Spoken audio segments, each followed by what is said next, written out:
I know what you guys are thinking, and yes, this is another Fenty review, but by yours truly, Melissa. So if you're new to my channel, welcome. And honestly, how could I not review this product line? It has been so highly anticipated, at least for me, ever since Rihanna announced that she was launching her own makeup line. I've been waiting for it to drop. And I am coming in a bit late with this review because I decided to make my purchase online. I do have to be honest with you guys though, I was at a bachelorette the weekend it launched.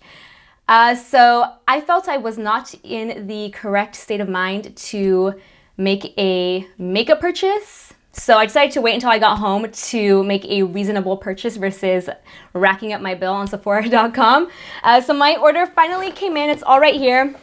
Altogether, I spent around $500. Don't tell Kyle. He doesn't have to know. But I also bought some other things for myself, some skincare items, so that probably racked up my bill as well. Altogether, I bought 1, 2, 3, 4, 5, 6, 7, 8, 9, 10, 11 pieces from the Fenty Beauty collection, 4 of which are foundations because as a light to medium olive skin tone, it's really hard to find one foundation that matches me perfectly, and I didn't want to have to go back out and try and find my match, so I bought 4 foundations. And I will tell you guys right off the bat, there are some things that I didn't even purchase because they just didn't appeal to me, so I will cover that in this video. And before I get started, I just have to say that as much as I love Rihanna, I think she is a total badass, and I love how she could care less what people think about her, and she's just who she is. I feel like she would be like my alter ego if I could be that crazy and wild and talented, but I'm definitely not. Regardless of how much I love her and my thoughts on Rihanna, I'm gonna be giving an honest review because when something is so incredibly hyped like Fenty is at the moment, it's important for my viewers to know if this is worth their money, if they should purchase it, if it's worth their time to go out to Sephora and try it out. And it's also important for the brand because it's not just a new product, it's an entirely new brand, and I want them to succeed, and they can only succeed if they are given good feedback on how to improve their products and how to keep their awesome products awesome. So yeah, I'm gonna give an honest review. If you guys are interested and wanna try these products out with me, keep on watching. I'm gonna kick things off with the Fenty Beauty Pro Filter Instant Retouch Primer.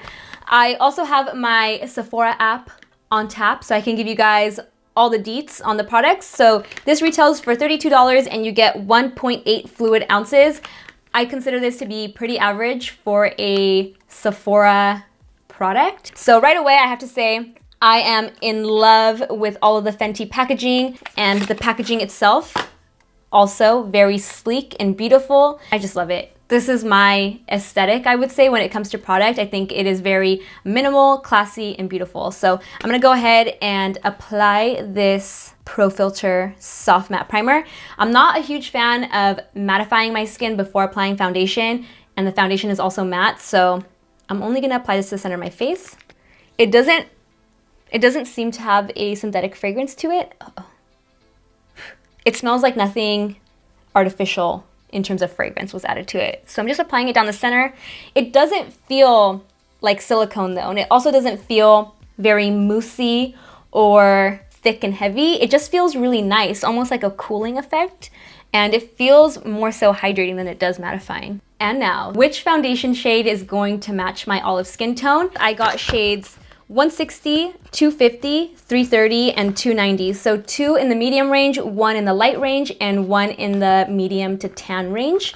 Because you guys know I do like to mix. However, when I made the purchase, a lot, or maybe like 2 or 3 of the foundations were labeled as olive undertones.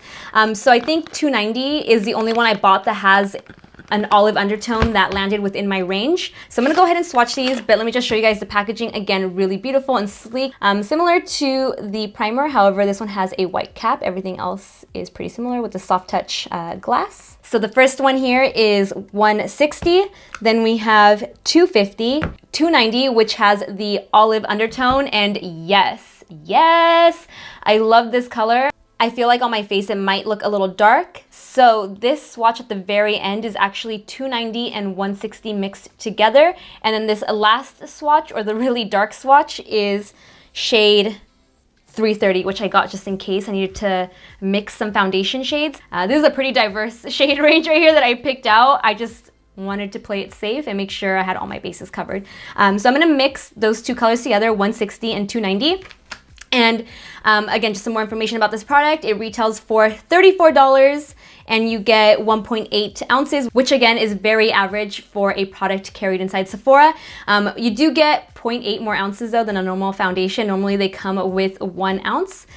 So you get a little more here for your money. And I think 34 is pretty reasonable. I mean, I've spent money on really expensive ass foundations. Some of the foundations I own, like my Tom Ford one, was $80. So I'm okay with spending 34 on a foundation. I know some people might not be, but for me, I think it's pretty average. So yeah, now I'm gonna go ahead and mix these and apply them with the foundation brush. This is the Fenty Beauty Full Firm Air Touch. Oh, I'm just reading the description of the brush. This is the full bodied foundation brush. I love paddle brushes and I feel like this is a paddle brush on crack. It looks really large and fluffy and I like that. Let me just grab a typical paddle brush for reference. This one right here is by Sigma and you can see it's just a lot more flat in comparison to the full-bodied Fenty brush. I didn't purchase the sponge that Fenty came out with because I love my Ofra one, I love beauty blenders, so I didn't feel the need to try out another sponge because I'm already content with the ones I currently have. Again, it just didn't appeal to me and I felt like I didn't need to spend my money on another sponge, so I decided to pass on it. So I'm just gonna go ahead and apply the foundation with this brush and then use my Ofra sponge to further blend it out. I'm going to pat the brush directly into the mixture and start applying it. So I'm kind of patting and gliding down at the same time. The brush feels really nice. The foundation again doesn't feel or doesn't smell like it would have a synthetic fragrance in it. But look at that perfect olive match. Ooh! I haven't been this excited for a foundation match in a long time. I'm so happy. I don't think, did I read if it was full coverage or not? Hold on. I mean, you can still see my sunspots, but the coverage is pretty good. Wow, you guys. This is really nice. Again, I don't typically go for matte foundations or matte primers, but this doesn't feel heavy at all. The formula itself has more of a liquidy, I don't like using the word watery because it makes it sound watered down, but it has a more fluid texture. It doesn't feel heavy, but the coverage, man, the coverage is good, buildable. I will say because it is matte, you have to work with it quicker because it started to dry down. So choose your method of application and get it done quick. I really, really, really love this brush. I will continue to use it and add it to my little stack of paddle brushes. This is just, again, it's like a paddle brush on crack. Up next are the matchsticks, and I only bought 2 because I never cream contour. I feel like I'm not very good at it, so the cream contour sticks didn't appeal to me. I saw the trios and I felt like the medium trio wouldn't work for me, and neither would the light one, which is why I only bought French Vanilla and Starstruck for a cream highlighter, which I haven't even, let me open these up really quick because I felt like none of the highlighter colors really would match me either. So let's see, Starstruck. Yeah, see, I feel like Starstruck, I mean, yes, I think it'll work. I normally go for more of a champagne color, like a golden peachy highlight. This one to me looks very pink. Here is the packaging of the matchsticks. This is French Vanilla. And they're supposed to be magnetic, yep. So you can keep them all together. I like that a lot. This guy retails for $25 and you get a good amount. If this is meant to be a corrector concealer, I mean, that concealer will last you a long time. Warm it up with my fingertip as suggested. It does melt down, which I really like. Feels really creamy. In the packaging, it looked way too light and yellow, but look at it on the skin. And this is how I like applying my creamy concealers. I always warm them up before applying them to my skin. So I really like the way this feels. It reminds me of my Laura Mercier Secret Camouflage Concealer, same texture where it's really solid but melts down beautifully with the touch of your fingers. I feel like I could have actually gone in with the darker foundation on its own because this would have balanced it out. But now that I have it on the skin, I'm taking that same Ofra sponge and blending it out. I was doubting that product and I am very much impressed. And my sunspots are showing through, but not too much. Like, I'm fine with the coverage right now. I love it. I think it looks really natural and clean and pretty. And I'm overall just impressed by the matchsticks because I was really doubting that product. So love it. Would use again. So I'm going to use my Laura Mercier translucent setting powder. I'm used to using this and I know it lasts me all day. So I don't want to change anything else in my routine for the wear test because I don't want it to affect the wear of my foundation. So I'm going to go ahead and press this powder into the areas that crease and then with a poof apply it everywhere else. I'm going to go in with bronzer next since now I look kind of pale, but notice the olive undertone. So I'm going to warm up my skin with the Laura Mercier Matte Radiance Baked Bronzer in shade number 2. For blush, I'm using this Dose of Colors Mint For You Statement Blush. It's like a nice light pink. I never do this with a cream highlighter. I find cream highlighters to be a little difficult to work with because if done wrong at the end of makeup, it can shift your foundation and make it look a little cakey and textured where you apply the highlighter. So I typically apply highlighters underneath my makeup and then blend my foundation on top to give sort of a lit from within sort of glow. But it's too late for that, obviously. So I'm gonna go ahead and use Starstruck. I think that this color is not the typical highlighter color that I would go for, but it was the closest match. So I'm gonna go ahead and use this. So I'm warming it up with my fingertips as the pro tip stated on Sephora.com. Not too bad. The formula itself isn't super creamy. I was working it in for a while and it doesn't really seem to melt down. It seems a little chunky and glittery. Not my favorite cream highlighter, I would say, but not my favorite, but it's going on the skin nicely. It's not ruining my foundation underneath. So I do like that. But as for the formula, I wish it wasn't so glittery and textured looking. You can tell just by looking at the stick itself, it looks like it would be more textured, but it's going on the skin nice. Now, if they came out with a champagne gold toned one that I could use underneath this Killawatt highlighter, then I would probably like that more. So yeah, not too sure about this one. It looks nice on camera though, but let's see how the Killawatt highlighter applies over it. This one is Mean Money and Hustla Baby. Obsessed with the shape of this compact. I don't have anything like it. I think it is so cool. So you can tell on camera already, this side is gonna be way more intense and this side's gonna be lighter. What is this foundation on my knuckle? I'm gonna use both. I'm gonna use Mean Money a little more all over the face, a little more blown out. And then I'm gonna use a concentrated amount of Hustla Baby just right on the high points of the face, like the cheekbones, brow bone, and I think that's it. Oh, and I feel like no one has mentioned this, but on camera, these look like they're just a flat white color, but when you look at the packaging up close, it's actually like a holographic, glittery color on the palettes on all of the packaging, not these, not the matte ones, but this has it, the brush handles have it. If I tilt it, no, you can't see it on camera. Oh, that's a bummer. And to apply the first highlighter all over the face, I'm gonna be using brush 306 by Linda Hallberg. That's another thing. I was not drawn to the highlighter brush by Fenty Beauty. I know it's very unique and different, but when I saw it and how it applied highlighter, I felt like it was applying too much highlighter.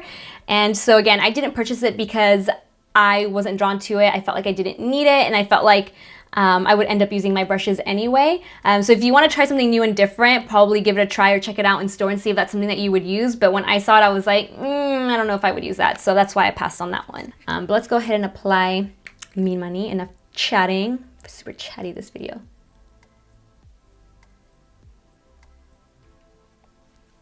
Oh, I'm getting sweaty up in here. So that was Mean Money, and I am actually going to spray myself before going in with Hustla Baby because that's how I would typically do it. I would go in with one coat of highlighter, spray myself, and then apply a little more highlighters. I'm just using Fix Plus by MAC. But see, now I feel like I have a mixture of pink and gold happening on my skin because that Matchsticks was too pink. But anyway, back to Hustla Baby. I was just looking for an excuse to say that name again. And I'm just gonna apply it to the very tops of the cheeks. I'm also gonna sweep this on the eyelids because she didn't come out with an eyeshadow palette. So I'm only gonna use this and a crease color, like a neutral brown in the crease to finish the eyes. Ooh.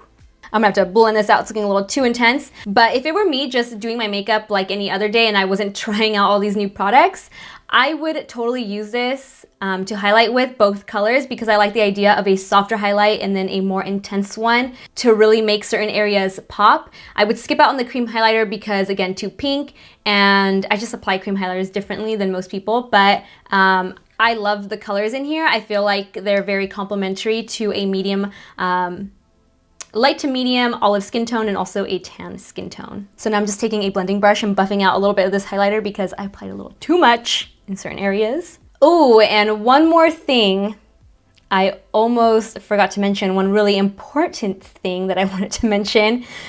There's that one highlighter that's a single, it's not split in half, that everyone's been using. It is called Trophy Wife, that greenish yellow highlighter. Not for me. I think the color is very unique, and I would only use it if I was trying to achieve a specific look. I don't see that as an everyday wearable highlighter. I didn't buy it because I saw it and I was like, that is way too yellowy green and it's not gonna work on my skin tone, and I would only wear it again if I was going for a specific look. So definitely not drawn to that. I haven't really heard too much about Metal Moon, the one that looks completely white, but I've been seeing Trophy Wife everywhere. It's a 3D hypermetallic gold, and it translates more lime green to me in my eyes. So that one would be a pass for me. The last thing that I have, or the last two things, are the portable contour and concealer brush. I bought this because I wanted a brush that I could throw in my bag for touch-ups, not necessarily to contour on the go. I thought I could use it underneath my eyes when stuff starts to crease or mascara transfers,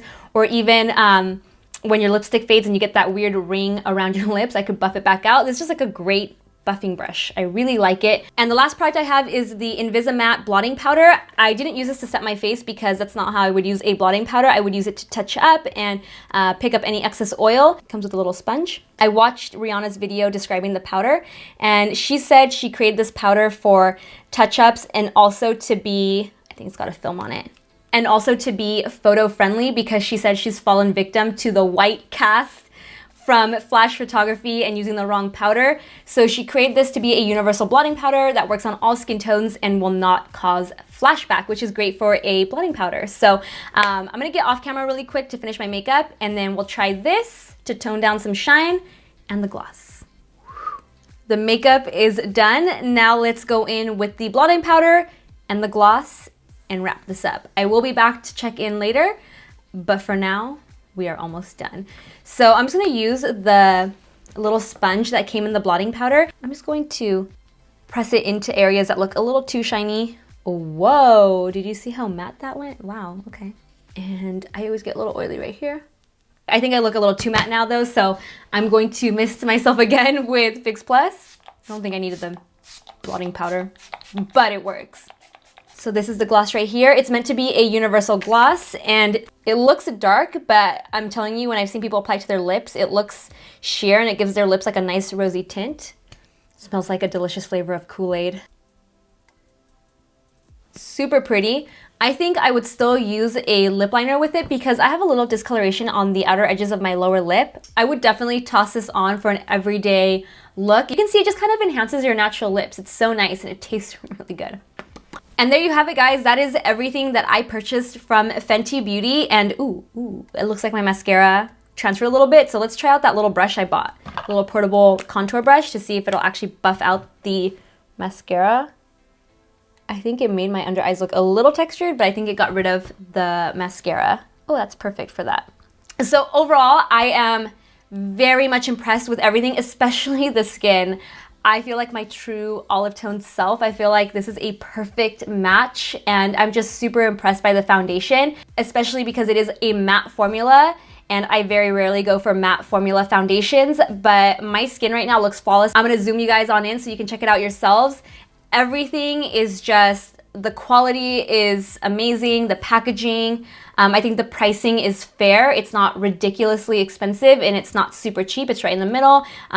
What I would expect from a Sephora brand or a brand carried inside Sephora. From everything that I did purchase, the one product I think I need to play around with a little more are the matchstick highlighters. I used Starstruck and I just think the color is off, and the texture is a little too chunky for me. So I think that these need to be a little more creamy and maybe more of a shade range. They do have quite a bit of colors. It's just this one for me is too pink and then the darker ones look too dark. But I'm going to pick up some of the darker shades and see if they work on my skin tone.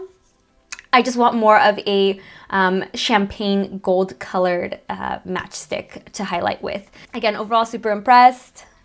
I want to cry because this foundation looks so good. It looks so good. But now the ultimate test is how it wears. I was going to wear it longer, but it's already 3 and I like to go to bed early. So I'm going to give it 5 to 6 hours before I check in again. And yeah, I'll see you guys in a bit. BRB. See you later, alligator. Bye.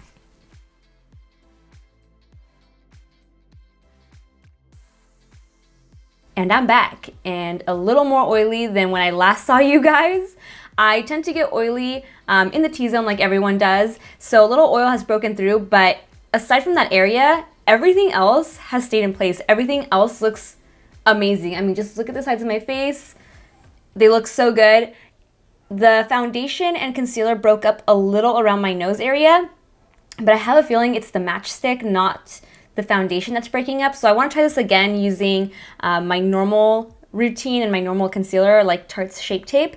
And I think if I did it again, I would use my normal concealer right underneath the eyes and then use the matchstick to just highlight the face, not necessarily to conceal. But overall, I am super impressed with the wear of this foundation. Again, it's only been around 6 hours. It is 9 o'clock right now. For you guys' reference, it is 9:07 p.m.